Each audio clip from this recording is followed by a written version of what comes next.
Hello everyone, welcome to my channel. In today's video, I cover exposures. Exposures are very important topic in this bank financial management, risk and exposure. Generally risk and exposure एक साथ ही linkup किए जाते हैं और एक साथ ही इसको consider किया जाता है, but there is a slight difference between these two terms and the difference और डिफरेंस को समझना भी बहुत ज़्यादा ज़रूरी है, because how much we are exposing the risk factor is involve in the same manner. मतलब जितना एक्सपोज होगा उतना ही रिस्क फैक्टर उन चीज़ों में इन्वॉल्व होगा. In today's video I try to cover exposure in a complete sense. Please watch this video till end to understand this concept. Exposure is a measure of the extent to which a person faces foreign exchange risk. Exposure वो measure है जिसको हम बता सकते हैं कि एक person किस लेवल तक foreign exchange का रिस्क फेस करेगा. Just we understand this concept with a very simple example. जैसे कि जब भी विंटर सीजन्स आता है we use to wear woollen clothes. हम जनरली वुलन क्लोथ्स पहन लेते हैं और जितनी हमारा बॉडी वुलन क्लोथ्स नहीं कवर होगा, जितनी हमारे बॉडी पार्ट, नेचुरली हमारा उतना ही ज़्यादा एक्सपोजर होगा ठंड से और उतना ही ज़्यादा हमें रिस्क होगा ठंड लगने का. मतलब हमारे एक मिस्टर ए हैं, मिस्टर बी हैं. मिस्टर ए जो कि कम्प्लीटली वुलन क्लोथ से विंटर सीजन में कवर्ड हैं, मतलब उन्होंने हेड पे भी प्रॉपरली पहना है. He use to wear proper blanket, jacket, everything. और जो मिस्टर बी हैं उन्होंने अपने वुलन क्लोथ्स नहीं पहन रखे हैं.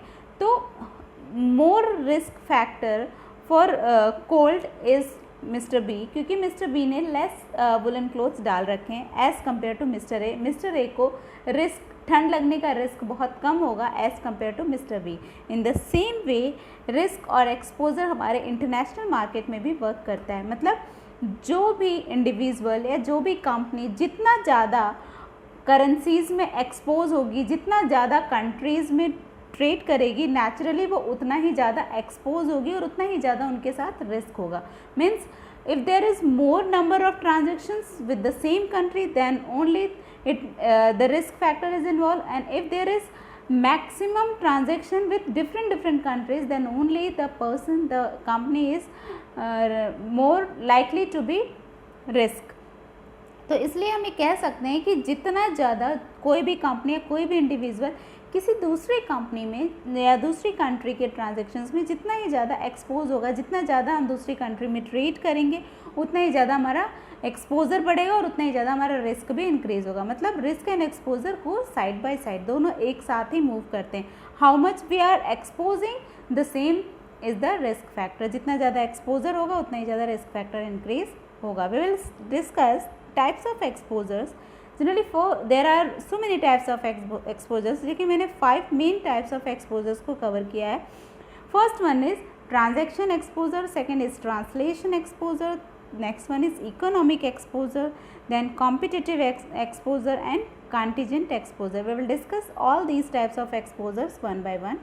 First of all, transaction exposures. Transaction with name itself the concept is clear. Transaction मतलब जितने भी sale and purchase, जितने भी transactions हो रहे हैं, it is related with that. Transactions involve purchase or sale of goods or services within the price stated in foreign currencies incomplete until the amount in dollar necessary to liquidate a related payable or receivable is determined. मतलब transactions को हम तब तक complete नहीं कह सकते जब तक कि गुड्स एंड सर्विसेज के बिहाफ में जो भी डॉलर, जो करेंसी, जो भी किसी दूसरी पार्टी को पे करनी है वो प्रॉपरली पे हो करके और वहाँ पे रिसीव ना हो जाए. तो मतलब ट्रांजैक्शन एक्सपोजर तब तक इन्वॉल्व होगा जब तक द अमाउंट पेबल और amount receivable is completely done by both the parties. दोनों पार्टीज़ के द्वारा जब तक ये दोनों की चीज़ें पेबल एंड रिसीवेबल डन नहीं हो जाएंगे तब तक ट्रांजैक्शंस एक्सपोजर इन्वॉल्व होगा. क्योंकि जब तक ट्रांजैक्शंस कंप्लीट नहीं होते तब तक देयर इज़ अ चांस कि करेंसी का रेट इंक्रीज और डिक्रीज हो सकता है, and the increase and decrease of the rate of currency में directly affect the transaction value and necessarily it may affect either party.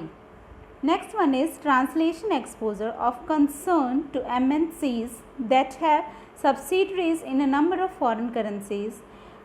Translation exposure generally उन companies या उन एमएनसीज के साथ होता है जिनकी नंबर ऑफ सब्सिडरीज होती हैं दूसरी कंट्रीज़ में। जैसे टेक एन एग्जांपल मैकडोनल्ड, जिसकी पेरेंट जो कंपनी है वो कहीं और है और हमारे कंट्री में उसकी सब्सिडरीज काम कर रही हैं। अब at the time of making financial transactions, या वो अगर ईयरली अगर अपना देखना चाहते हैं कि हमको हर ईयर में कितना हमारा टर्नओवर दूसरी कंट्रीज से हुआ, तो इट मे बी पॉसिबल कि जिस समय वो इवेल्युएट करते हैं अपनी वैल्यू, उस समय जो करेंसी जिस कंट्री में भी उनके, जैसे हमारी कंट्री में मैकडोनल्ड्स के बहुत सारे आउटलेट्स हैं, तो उनकी सब्सिडरीज से उनको कितना मिल रहा है ये डेफिनेटली इनफैक्ट अफेक्ट करेगा उस समय के करेंसी वैल्यू पे। मतलब ट्रांसलेट करना means conversion of Indian currency to foreign currency. जिस समय उसका ट्रांसलेशन होगा, कन्वर्जन होगा या दूसरी कंट्री की करेंसी में कन्वर्ट करके देखना होगा, उस समय कितना रिस्क है। जब तक कि कन्वर्जन नहीं हो जाता तब तक डेफिनेटली जो पेरेंट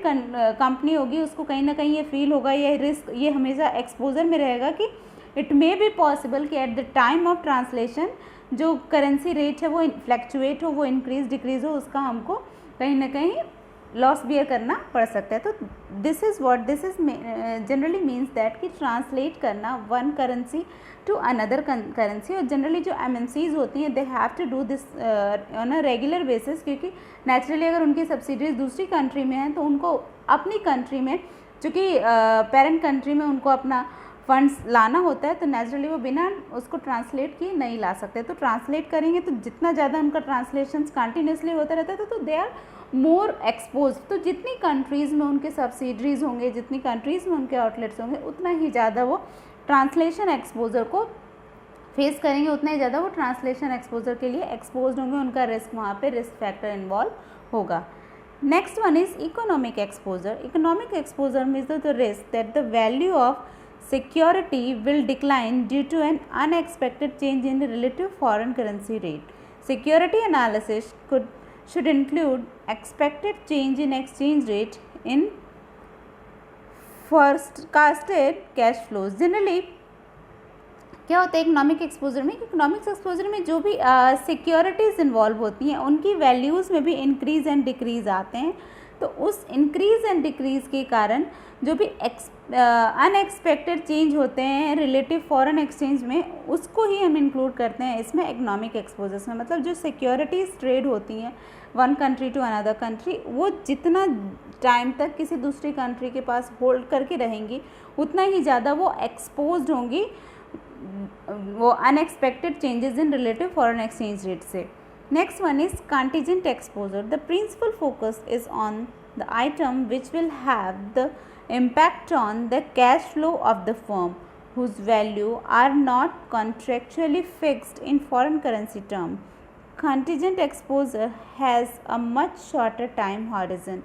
Contingent exposure का जो time horizon होता है ये बहुत छोटा होता है, बहुत कम होता है, और इनका प्रिंसिपल फोकस, मेन फोकस होता है on the items which will have impact on cash flow of the firms.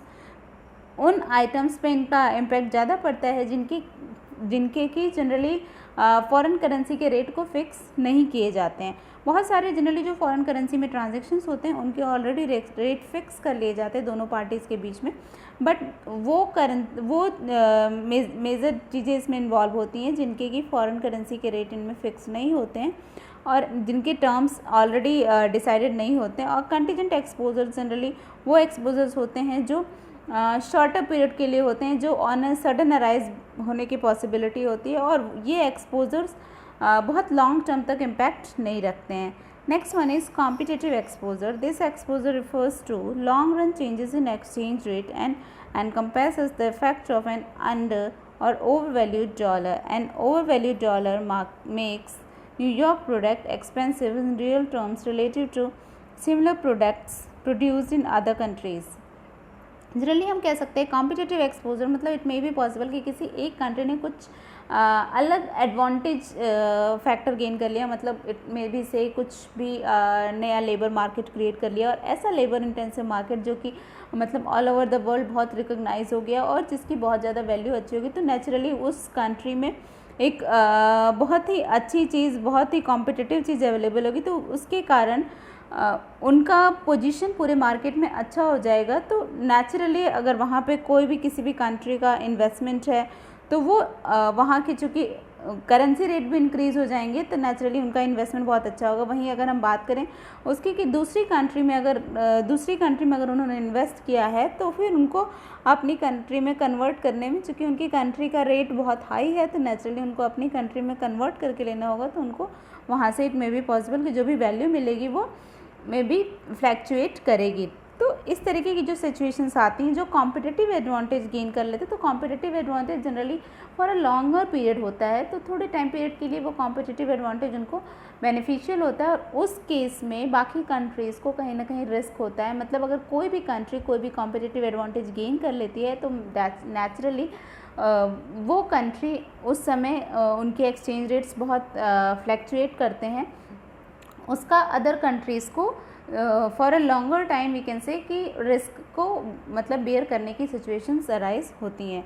तो ये हमारे कुछ टाइप्स थे एक्सपोजर्स के। Exposures I think concept is clear to everyone, it is directly link up with the risk. और जितना ज़्यादा कोई भी कंट्री या कोई भी कंपनी एक्सपोज होगी दूसरे कंट्रीज़ में, दूसरे कंट्री की करेंसीज़ में या जो दूसरे कंट्री से ट्रेड में, उतना ही ज़्यादा उनका रिस्क इंक्रीज़ होगा। और ये जो टाइप्स ऑफ एक्सपोजर्स हैं they are directly link up with the types of risk. तो जितने तरीके के एक्सपोजर्स होते हैं उतने तरीके के तो एटलीस्ट टाइप्स ऑफ रिस्क होते ही हैं।